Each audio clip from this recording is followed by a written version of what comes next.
சென்னை அருகே கிழக்கு கடற்கரை சாலையில் புதிதாக அமைக்கப்பட்டுள்ள கடல் நீரை குடிநீராக்கும் நிலையத்தை முதலமைச்சர் ஸ்டாலின் திறந்து வைத்தார்.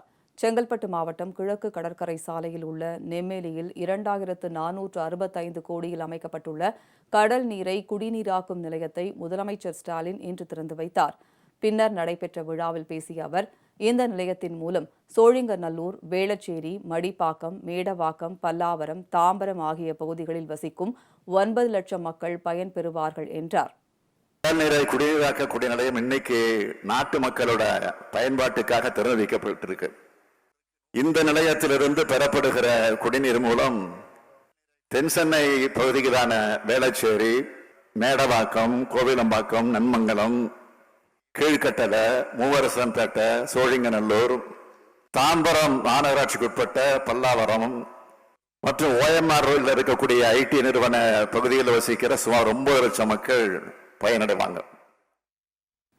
95 முடிவுற்ற திட்டப் பணிகளையும் தொடங்கி வைத்த முதலமைச்சர் ஸ்டாலின் 1802 கோடி மதிப்பீட்டிலான 39 புதிய திட்டப் பணிகளுக்கு அடிக்கல் நாட்டினார்.